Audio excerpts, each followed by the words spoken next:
This is a stimulus check update and daily news report. Got a lot of important updates to share with you in this video. So Democrats have a big to-do list. One of the big things is the Build Back Better plan, which Joe Manchin is back on board, but with harsh demands in cutting the child tax credit. Although Democrats want to do the Build Back Better plan, it looks like it is going to be pushed to the side again, and voting rights seems to be taking priority. I'll play a video clip of what Chuck Schumer says about that and how he plans to tackle Kyrsten Sinema and Joe Manchin on that issue. Also, with Omicron on the rise, giving record cases, the big question is, are we going to get a fourth stimulus check? I'll give you the latest stimulus check articles like this. Fourth stimulus check payments could be deposited automatically into accounts into 2022 without lawmaker approval, and stimulus checks of $7,500 being sent out to eligible Americans. See if you qualify for cash now before grant expires, and I'll give you some other important updates as well. Hope you're having a terrific Tuesday. If you appreciate the fact-based, fast-paced updates, hit the like button down below. So, new year, same demands, or new day, same story. Joe Manchin will consider supporting Biden's agenda if monthly child tax credits get an income limit or are removed altogether. So, if it annoys you to hear the same thing over and over, it annoys me as well. I'm just the messenger, just want to give you the daily updates, but it is very annoying to hear the same story over and over. But I do think that 2022 is going to be different than 2021 because it's an election year and politicians need to show that they did something in order to get votes. So I think something will happen. Manchin tanked passage of Biden's agenda in 2021, largely because of the enhanced child tax credit. Axios reported Manchin is open to resuming negotiations if the child tax credit is cut or gets lower income caps, and Manchin has remained adamant that the child tax credit should be limited and has also proposed work requirements. Speaking of the child tax credit, families who got the child tax credit last year need to watch out for this letter from the IRS. So if you did get child tax credits, you will be getting a letter from the IRS. You will have to file a simple tax return to claim your other half of either $1,500 or $1,800 per kid, and I think that's going to start around January 15th, which is when you could start to file taxes. So be on the lookout for that. Also, what do you think about if the child tax credit gets cut completely from the Build Back Better plan? Good idea, bad idea?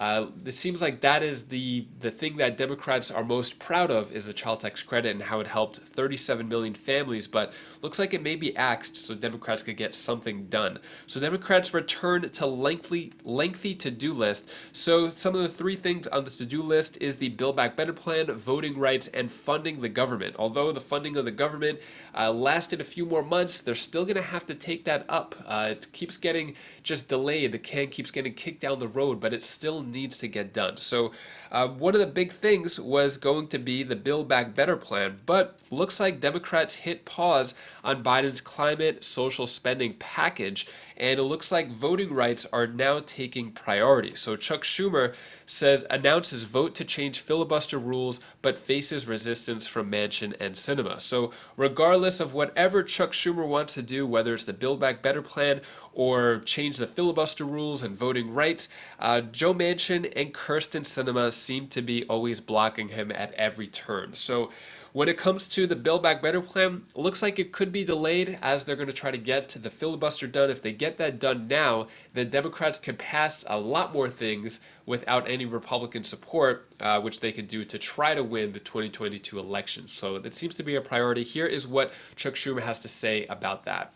And I think everyone who's watching the show agrees with that that these voting rules changes must happen because democracy is at stake. But let me present you with a couple of rules change options that have been presented by people, including on this show. So Al Franken, friend of the Readout, and Norm Ornstein have put forward one idea to reform the filibuster, meaning you'd flip the numbers from 60 votes required to end debate to 41 required to continue it, moving the burden from the majority to the minority, meaning the minority could still prevail, but it will require a major effort by the minority to accomplish its ends. And for both sides, bipartisan compromise might be the best way to do that. There's another option, which is by a gentleman named Jeff Blattner, who was the former chief counsel to Senator Ted Kennedy.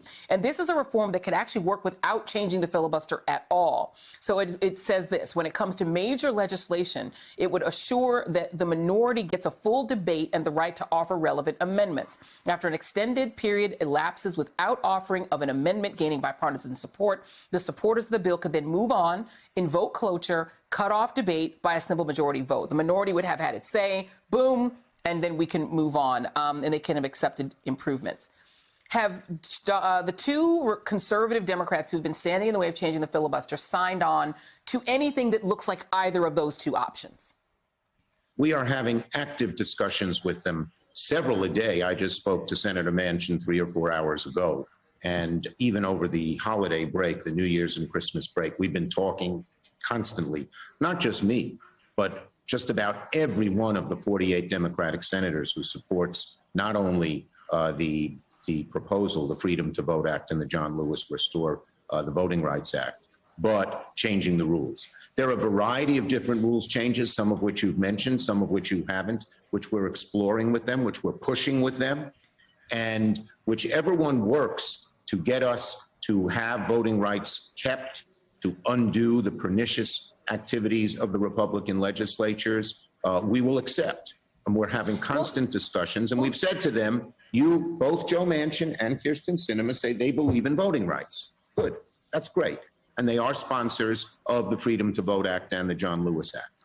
But just to believe in it and not change the rules. And we're making it clear to them, Joy, that even a paragon who believed in the Senate rules, Robert C. Byrd, changed the rules 9 times. And he said, and I think I have his quote pretty accurately here, when circumstances change, the rules have to change. Well, let me tell you something. Circumstances have changed dramatically with Donald Trump, the big lie, the violence of January 6th, and all the efforts to take away voting rights. And just one more point. The link between January 6th and what's happening across the country in Republican legislatures is crystal clear. And we are going to be talking about that link all week. Well, and I totally agree with that, but I just need to press you again. The second option, this Blattner option, would not require you to make any change to the filibuster at all. You could put the Freedom to Vote Act, the John Lewis Act, on the floor and essentially make Manchin and Sinema on the floor decide whether they're going to side with voting rights, whether they're telling the truth about supporting it, or whether they're going to side with the Republicans. Are you willing to perhaps put these bills on the floor using that Blattner model, let everyone get their amendments in, et cetera, and make Manchin and Sinema decide? Yes. The Blattner model is a talking filibuster where the other side would have to talk. And once they stop talking, you would not need 60 votes. That's the rules of the Senate, because cloture wouldn't be there. The only problem with it is— Could you put the bills on the floor with that? Got so many fanatics. The bills will be on the floor. Of course, the bills will be on the floor. But then you need a rules change if you're going to do something. And one of the rules changes would be that you can't just— right now, you can create a filibuster by just sitting in your office and calling up. We'd have to say you'd have to be on the floor and talk about it. That's called a talking filibuster. Now that politicians' lifelines are on the line here when voting is happening just, I think, 11 months away now, or even 10 months away in November, we're going to start to see the narrative change. Now politicians are more worried about having a majority in either the House or the Senate compared to what's best for the American people. When it comes to voting rights, although politicians saying that, it's best for the American people, it's really what's best for politicians. So here is the Republican perspective on Chuck Schumer and the Build Back Better plan. Our Manchin's new demands a sign that this spending bill may not be dead. Former White House Deputy Chief of Staff Karl Rove joins me now. Karl, I got to tell you, the news is not really news, right? I mean, this is what Senator Manchin was talking about this whole time with respect to the child care tax credit. Has anything else changed there? I don't think so. I mean, it sounds to me like, what's he going to say? No, I'm never going to be open to having discussions with you. I don't think that's his style, and he doesn't want to look like the bad guy. So, of course, he's saying, I'll be happy to sit down with you. But he's been very clear. He does not believe we need a big spending bill. He thinks that any measure ought to be tied to work requirements and ought to be also tied to income. That is to say, the wealthier you are, the less likely you are to get the benefit. And if you do get the benefit, you have to be working or looking for work. He doesn't want to undo that connection between a government benefit and a work requirement that so many Democrats apparently want to axe. You know what's really amazing about the whole part about the eligibility? Up to 200,000, where it starts to phase out. Up to 400,000, you're still getting something. Yeah. This has been promoted. Everything the Democrats promote, they promote either as helping black and brown or poor and middle class. But so many of these things that they've drawn a line in the sand with, whether it's $15,000 for electric vehicles, whether it's $80,000 for your mortgage tax, or even something like this. This is not for poor folks. This is something that I'm shocked more Democrats aren't pushing back on. Well, some Democrats have grown enamored with the idea of universal benefits. That is to say, it shouldn't matter whether you make a lot or not.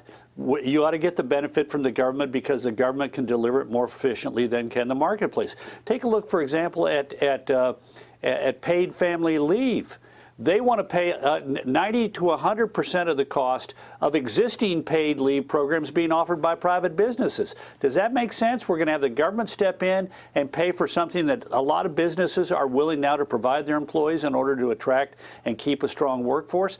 This whole idea of universality is if we can get everybody hooked onto a government benefit, then more power will be in the hands of the government and less hands in the marketplace. But the problem with that we saw in real time last year, and we're still feeling it now, is the I word, inflation. Everyone's talking about it. Senator Joe Manchin connected the dots. Hey, if you give out $2 trillion in money that we do not need, guess what's going to happen? People are going to spend it. It's going to trickle up. You're going to have hundreds of ships parked off the ports in California because you've ordered so many things from China. And he knows this. He's made that connection.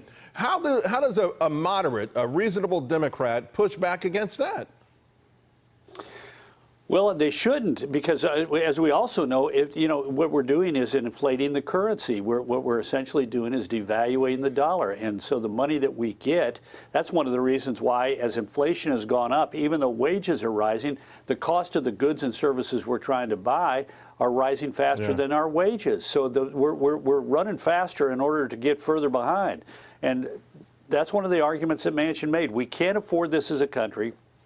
All this excess spending has a real-life implication, and that real-life implication is it drives up prices by depreciating the value of the currency. As more news comes out on the Build Back Better plan and what the Democrats plan on doing for the American people, I'll keep you updated. Next, let's get into the stimulus check news. So stimulus update, will there be another payment because of the Omicron variant? That question keeps coming up every day because if we look at the cases now, wow, it is insane. If we look, yesterday, January 3rd, was 1 million cases in a day. If I'm reading that right? Like 1,017,000. That's just crazy. So looks like 1 million cases in a day. And if we look at the rest of the days, they're just little mounds compared to this giant mountain that is happening. So because of this Omicron, are we going to get another fourth stimulus check? Doesn't seem like we're going to get a general forced stimulus check, but there are other state and city stimulus checks going on right now. No politicians have endorsed a general forced stimulus check yet. They can't even get parts of the Build Back Better plan passed, which is where a forced stimulus check would be. So this article right here, StimWin, fourth stimulus check payments could be deposited automatically into accounts in 2022 without lawyer approval. So what this is talking about was Adam Rubin, Director of Economic Security Project, discussed the idea of automatic stabilizers with members of Congress. So basically putting in place these kinds of triggers would smooth out the recovery and no one is left at the mercy of Washington gridlock in the future recession. So basically, if something happened in the economy or if cases were to go 1 million a day like it is now, then there would be automatic stimulus checks sent out. Although a great idea, it hasn't gained any traction in Congress. So cool idea, but nothing happening there. Also, stimulus checks of $7,500 being sent out to eligible Americans. See if you qualify for cash now before grant expires. So a bunch of states and cities are providing financial relief this month to help out. So basically, what it's saying here is Arizona giving out $2,000 one-time payment of the back to work bonus. We have California giving out $600 and $1,100 stimulus checks. Florida giving out $1,000 checks. Chicago giving out $500 to 5,000 low-income families. That's $500 per month. New Orleans is giving out $350 per month for 10 months. New Jersey is giving out, they have a few different programs, $250 on a bi-weekly basis, which is going to residents that they're going to make $12,000 over the course of 2 years. New York is giving out one-time stimulus payments of $2,750 will be provided to 36,000 workers in select tourism sectors.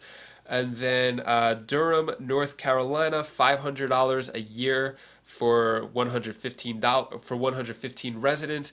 Pittsburgh is going to give 200 individuals $500 monthly payments, and then that $7,500 that was at the top of the headline over there, the article, is going to be for anyone who moves to Vermont after February 1st, 2022, then you get a $7,500 grant for moving to Vermont. So those are all the different programs that are going on right now, and that's all the stimulus news that I have for you today to hopefully cheer you up a bit. Here's my daughter Bella's tip of the day. Oh, hi guys, I didn't see you there. Just so you know, you guys are great to me. You guys are special to me. I need you here beside me. And you are so nice. Do you know why? Cause you're so nice right now. Thank you so much for watching. So you might tell I have a little more energy today. Today is day 4 of my juice cleanse, having nothing but fresh made juice on a daily basis. I haven't eaten anything, and 4th day I have a ton of energy and I actually feel really good. First 3 days I was a little sluggish and tired, but now I actually feel pretty good. But yeah, everything is good so far. If you want to check out my latest Wise Buys video, I have talking about an air filter. You could click this link up here and I'll see you in the next video. Take care, be safe. Thank you for watching.